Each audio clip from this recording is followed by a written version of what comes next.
Welcome to the Heal Your Hunger Show, where we get to the heart of why you overeat and how to stop. If you struggle with food and weight like I did, welcome home. Welcome to the Heal Your Hunger Show. So happy to have you here. Thanks for joining me. If you're just listening for the first time because you just learned about me through the Heal Your Hunger workshop, welcome. Really happy to have you tuning in. We talk about all things that are of interest to people who struggle with food and weight, and specifically emotional eaters. And if you don't know if you're an emotional eater or not, don't worry about it. First, go to my website and take the quiz. Are you an emotional eater or a food addict? Get your personal score. Then you'll have a better idea of where you stand on the spectrum, because everybody's an emotional eater. I mean, we like to eat. You know, food tastes good. It feels good. It comforts us. So I think to some degree, we're all an emotional eater. It's just a matter of how far you take it, how much it disrupts your life, how much it affects your health, your relationships, your work, and so on. So take the quiz, find out, then you'll have a better idea. But regardless of where you are in that spectrum, we talk about topics that are really important for healthy living and really important for ending the struggle with food and weight. And today is no exception. We're going to be talking here about really our past sexual experiences, and my past sexual experiences specifically, because I've certainly had some, and they have definitely contributed to my relationship with food, or my aberrant relationship with food, and my struggles with food and weight. A very high percentage of people who have been sexually abused use food to deal with that. Some use drugs and alcohol, some use gambling, but definitely food is probably the number one drug of choice if they've had a sexual, abuse in their past. I would say a very high number of people, I'm not quoting any statistics because it varies so much, but a very high number of people who struggle with food and weight have had sexual trauma, sexual abuse, sexual assault, sexual harassment, things that made them scared, made them feel violated, made them feel like they needed to protect themselves. And, one of the best forms of protection is food and weight. I mean, it just, when we have extra weight on our bodies, we feel like we are, protected, like we have a wall around us that nobody can penetrate. Of course, that's not true at all. I mean, food, sure, if you're, largely obese, you may not experience as many sexual advances from other people. You might have, put out clearly the message that, the store is closed, you're not open for business.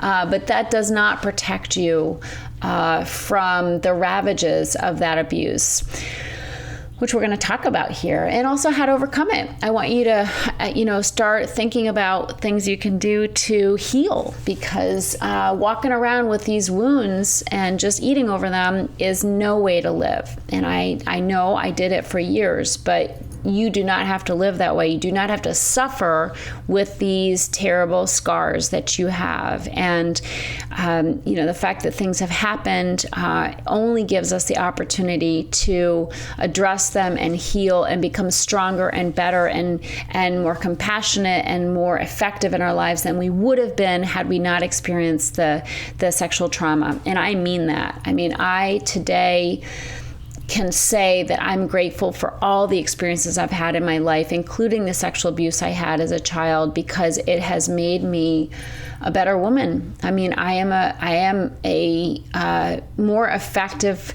person in my life today, having had that experience, because I have more compassion. I'm more, it's really, the work I do with Heal Your Hunger all stems from the sexual abuse I had as a child. I mean, everything stems from that. When we have trauma, it colors everything in our lives. It colors everything. And it can be a negative thing, but when we address it and heal from it, it can become our greatest asset, and we can use it to help other people. And that's, by the grace of God, what I've been able to do. And I understand deeply what it's like to experience sexual abuse and the numerous emotions that come along with that: the guilt, the shame, the desire, the confusion, the sexual confusion. I mean, all different things that stem from sexual abuse. I understand, and I'm here to say you can heal from those things. And so we're going to talk about it here.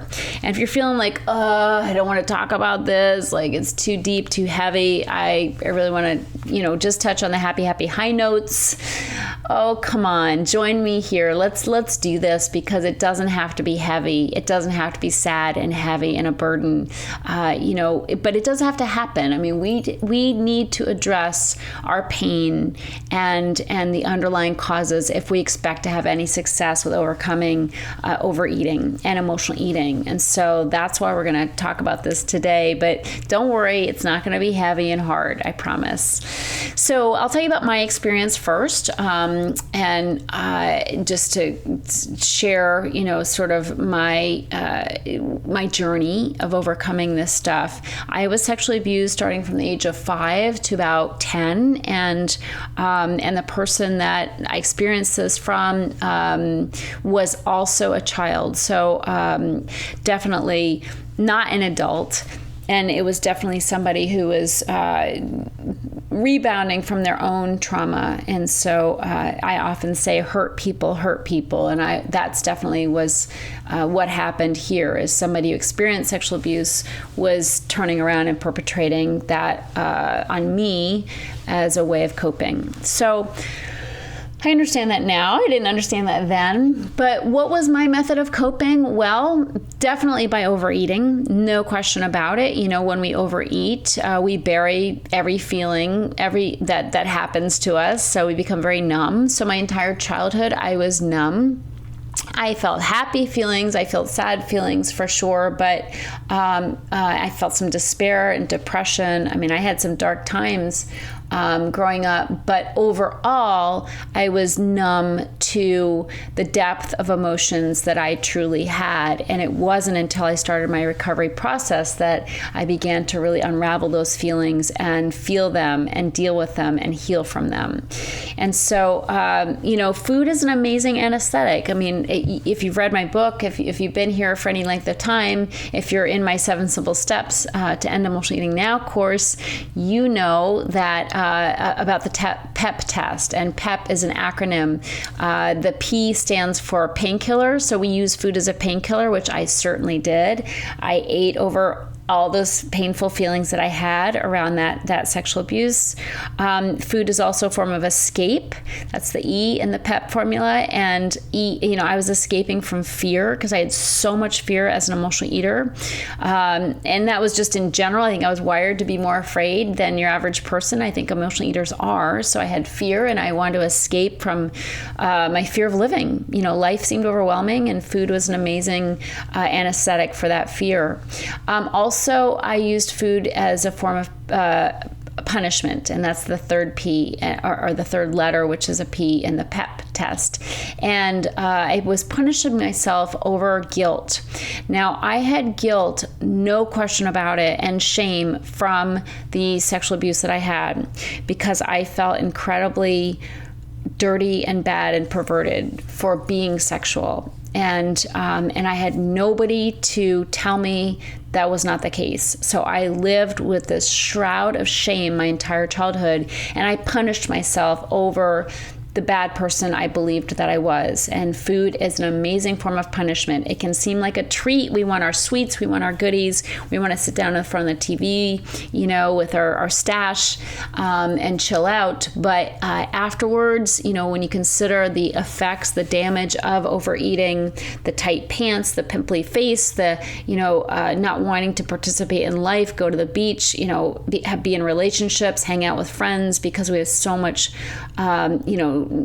just disgust of ourselves and our bodies, that's punishment. And I was doing that to myself on a regular basis because of the guilt and shame I carried from the sexual past that I was running from. and not only the sexual past, but my sexual present, because I was also compulsively masturbating, having one-night stands, being promiscuous when I drank alcohol. So, I started with shame, and I perpetuated that shame through my own choice of actions. And so, sexual abuse runs deep. The damage is done at a young age, and we perpetuate that damage over and over and over again by our actions and choices, our poor choices. And so it's a lot to unravel, and I'm not going to unravel it all here because it's a lot, and I don't want to go too heavy here, but I'm going to mention these different things so you can be able to say, check, I felt that way. And I just want to start the conversation because noodling on this is important, because you need to heal. I mean, your scars are continuing to wreak havoc in your life, not only with your food choices, but also with your choices of relationships, your choices of work. I have to say, I had very low self-esteem because of the shame I was carrying, because of the sexual abuse that I experienced. I had so much shame. I felt so bad about myself that I settled for less for so long in relationships. When I was in 8th grade, I went out with this boy, and, I ended up breaking up with the guy. But, he was sort of on the verge of becoming, I guess he was kind of already a druggy type, got stoned a lot. Well, fast forward 4 years, as a senior in high school, I went out with him again. And this time he was he's a drug dealer. He was all out druggy and pretty much a scumbag, and I hate saying that about anybody, but he was, and I know he's a child of God and whatnot, but he had really devolved into a real scumbag. And I went out with him, and I know for a fact that I went out with him because I was in such darkness myself, and I that's all I could see for myself, is dating this guy who was a drug dealer and ended up stealing money from me. And I actually knew I knew he was writing me hot checks when I would go to the ATM, and I would cash them or deposit and give him the money. There was a part of me that knew he was not being honest with me, and that I was letting this guy steal from me. And yet I was so dark. It was such a dark time for me. I was overeating. I was drinking. I was hanging out with these druggy type people, which is so not my crowd. It's just not me, it's not me. But that's where I was, and that's where my consciousness was. And so it was messy. It was really messy. And yet that's all a result of the buried pain I did not deal with, and I'm not blaming myself. I didn't have any way to deal with it. I mean, it was not like I could sit down with my family and have a discussion about these things. I had so much shame. I believed it was a secret. I believed it was. It turned out it wasn't, but meaning there was more knowledge in my family about this than what I was aware of, but the point is, it was nothing that any of us talked about, and it's just really, my sisters experienced sexual abuse. None of this was from my parents, by the way. I mean, I had very good, loving parents, but there was, there was a lot of pain and a lot of shit going down that none of us talked about, and we didn't have a language to talk about it. And my parents, bless their hearts, they didn't know how to address this with us. I mean, they were at a loss, and this is many years ago. I'm not a spring chicken. So this is back when therapy wasn't so well accepted. My parents didn't know anything about therapy or the benefits of therapy. It has its limitations, to be sure. I actually got very scarred from therapy at one point because of a therapist that didn't know what she's doing. But the point is, nowadays we have so much more, such greater access to opportunities for addressing pain and shame and guilt that we didn't have earlier, like the 70s and 80s. So Anyway, my point in all this is that my wounds, the early sexual experience that I had perpetuated in other situations. I lost my virginity when I was 17 years old in a blackout. I was drunk and I gave it away to a guy and I don't even remember it. I'll always regret that. God, that's not the way I planned it. Not that I planned it, but I just mean that's certainly not the way I would have wanted it to go. And thank God I didn't ever consider that I had been raped or anything. I knew myself better. When I drank, I was very promiscuous. So I'm sure I was a willing participant in that situation. I just don't remember it. I don't remember it. And had I not been drunk, it would not have happened because I wasn't planning on losing my virginity at that age. So anyway, there's a lot of ramifications from the experiences that we have that we don't address. And that's really my point. And when I began my recovery journey, I had to start addressing these things. I had to deal with that sexual abuse. I did go to therapy and tried, but I have to tell you, I didn't feel safe enough in that environment to really address that because the wound was so deep. And it wasn't until I started working with Roy that I was able to address so much shame and guilt that I had around my sexuality. And, he routinely helps people deal with just an array of emotions and experiences that they have as children, as adults as well, that I, so much of the time we even block out. So I was blessed to be able to get help to really address that stuff. And the shame that I had a shroud of shame around my body. I had so much shame around my body. And when I started addressing these experiences, that shroud of shame was lifted, and I have never felt it since. And I'm so grateful for that because I just felt so bad about my body. And it wasn't the fatness of my body, because I would, at some points when I'd lose weight, I still had it. It had no bearing on my size. It was this shroud of shame that I had from my past experiences as a child that just made me feel so ashamed and so stained, like I couldn't get clean. I couldn't get clean. And if you've ever been abused sexually, or assaulted or harassed, that is one of the things that you feel. You feel dirty. You feel dirty. You feel shame. You feel like you caused it. It's a terrible feeling. And I'm just very grateful to not have that anymore. And if I hadn't addressed that pain and shame and guilt that I had, I would never have been able to heal and live, free in the body that I'm in. And so I just really want to say that you owe it to yourself to do whatever it takes to start addressing this stuff and stop running from it.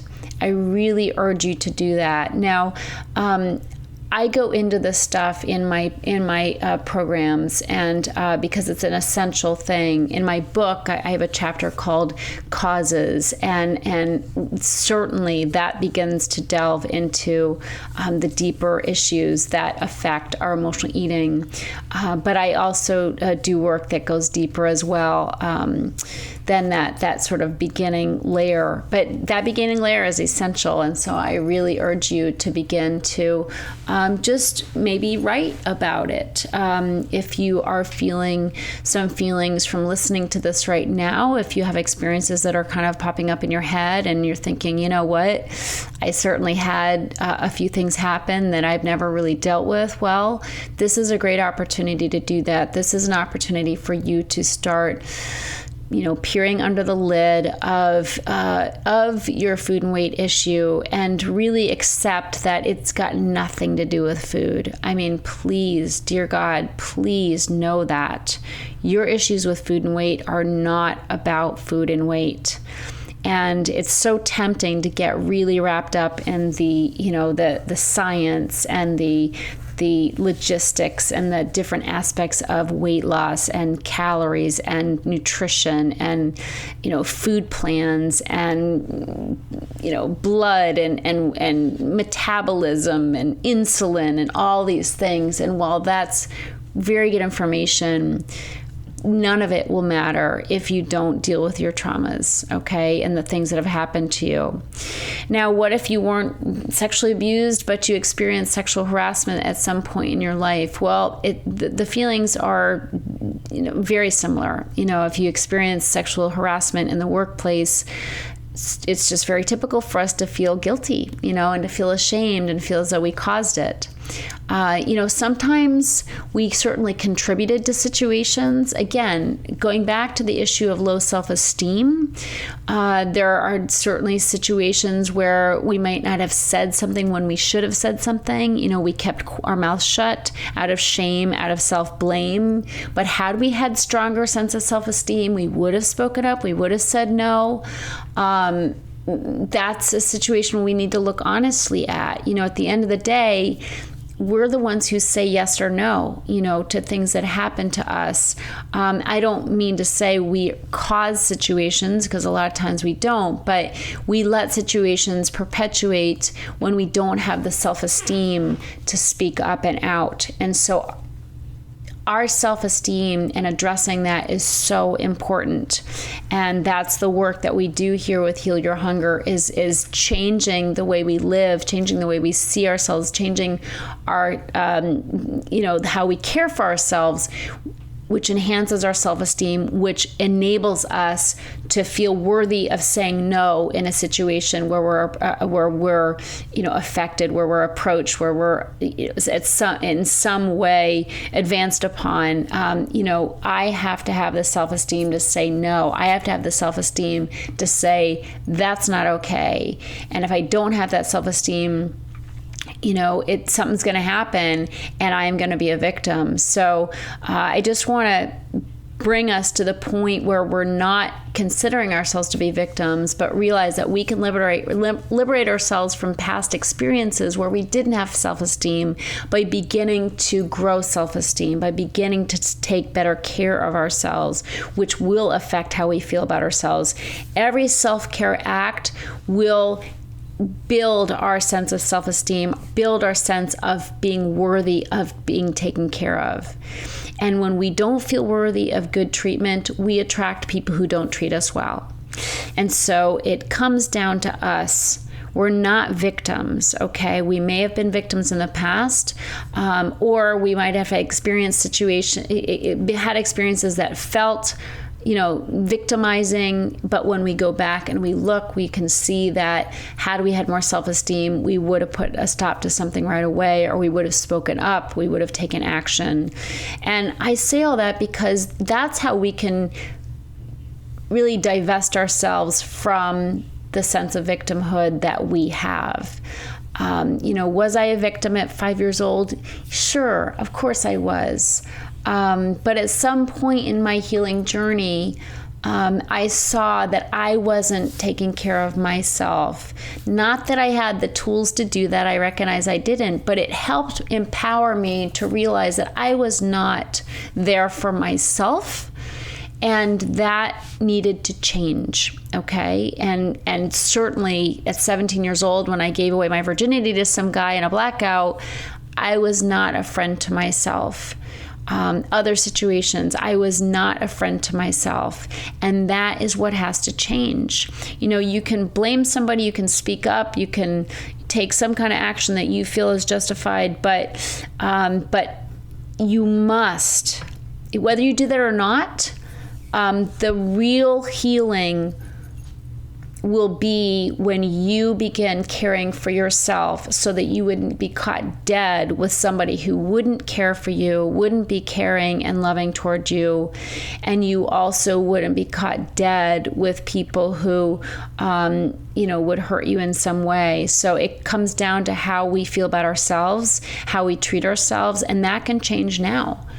When you're abusing your body with food, when you're overeating, when you're bearing your pain with food, you are making yourself vulnerable to victimization because you are asserting to the universe that you don't matter, that your health doesn't matter, how you look doesn't matter, how you feel doesn't matter. And if none of that matters, nothing else matters. So changing the pattern of victimization starts with you. It starts with you beginning to take care of yourself. And that's so, so important. Realizing that you haven't taken care of yourself, realizing that you've put yourself in situations to be victimized by your lack of self-regard. And I don't mean even victimized sexually. I just mean victimized by food, victimized by poor pay in a job, victimized by abuse and just regular old abuse from a boss, abusive boss. Overworking, overspending. I mean, we abuse ourselves through spending too much money all the time. So one of the ways that emotional eaters abuse themselves beyond abusing their bodies with food is to be in debt. I mean, debt is a huge way that we abuse ourselves. Crappy relationships, poor living qualities, underwear that's old and tattered. I mean, there's so many different ways that we aren't caring for ourselves.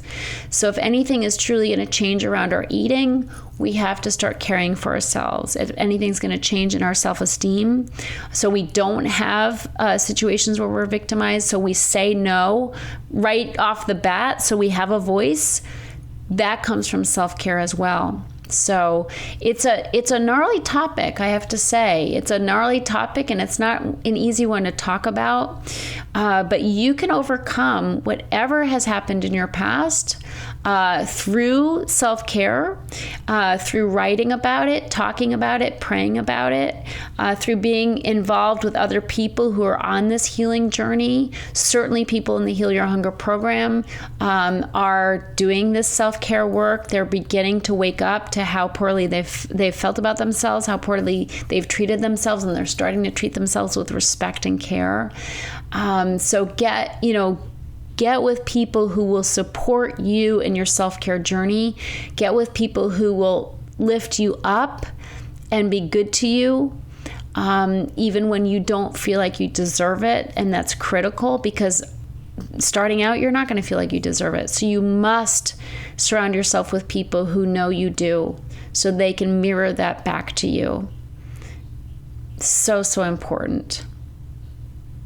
And most of all, this is opening a whole nother can of worms, and I really want to wrap this up here, but forgiveness is essential for our healing as well. But you can't forgive the people who have hurt you until you first do the work of getting the pain out. And writing is so good for that. I used to get a pad of paper and pen and sit in my bed with the lights out, but it was something like a small light by my bed, and I'd write about the experiences I had and kind of go there in my mind and go to that pain, and I would write it out. I'd write it out, and then I would cry it out. I'd begin to cry. I'd turn my light off. I'd get in the fetal position in my bed, and I would let the tears roll, and I would cry.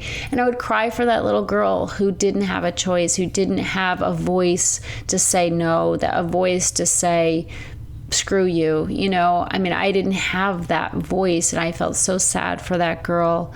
And it was important that I began to build my voice, but I had to get that pain out. And when I did, I came to a place of forgiveness for this person. I had to forgive. I had hated for so long. I had lived in hate for this person for so long because I had felt so victimized. But I came to see that it's really important that I then forgive. And again, hurt people, and this person was hurting and acted out of pain. And I think most people do. Most people who are perpetrators have been perpetrated on themselves in some way.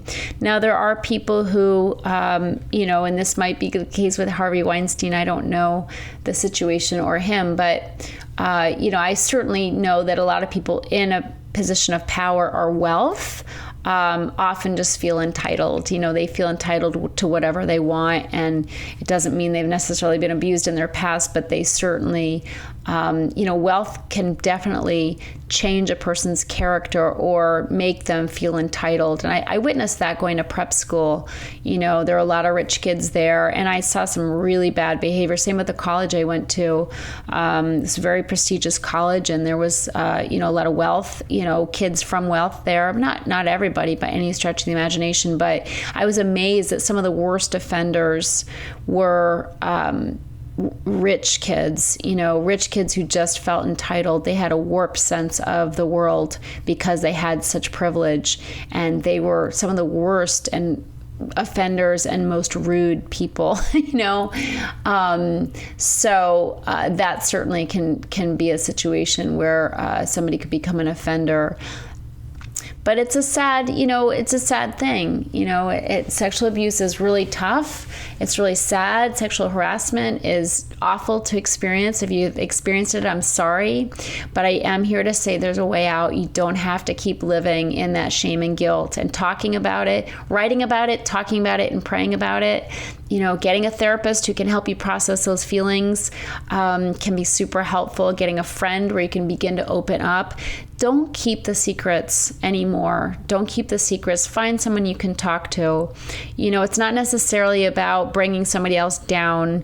Certainly in the case of, somebody who's perpetrating over and over and over in this situation of power like Harvey Weinstein, thank God these women are coming out.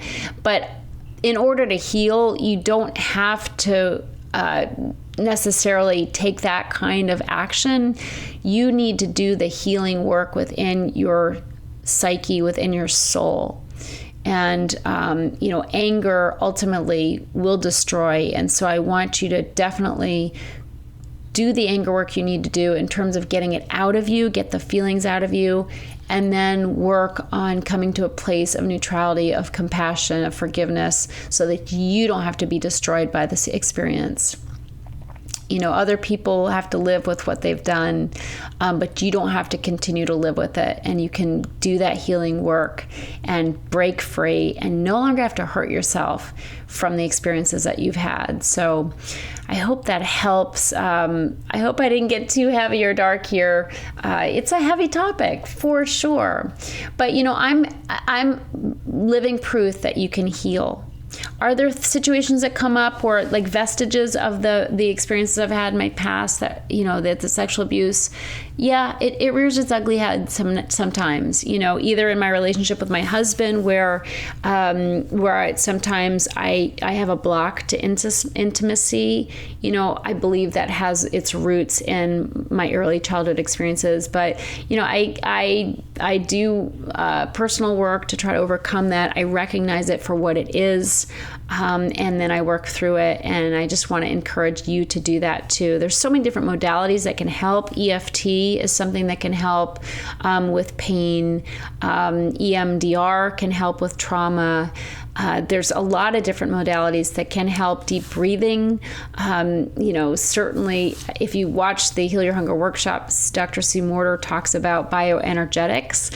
That can be incredibly healing for healing trauma. So there's a lot of things, but the bottom line is love. Love heals, and finding somebody who can support you in this process of healing, this journey of exploring the underlying gunk that's there that drives us to eat. That's super, super important. So please, if you want support, definitely reach out here. I would be so happy to support you. And if you want help with emotional eating, which includes dealing with underlying causes, definitely explore the 7 simple steps to end emotional eating now, because we don't talk about, diets. We don't talk about weight loss. We talk about really getting a self-care lifestyle that can help build your self-esteem so you can react differently in life and respond rather than react, so you can have a much improved experience around food and you can really transform your life. So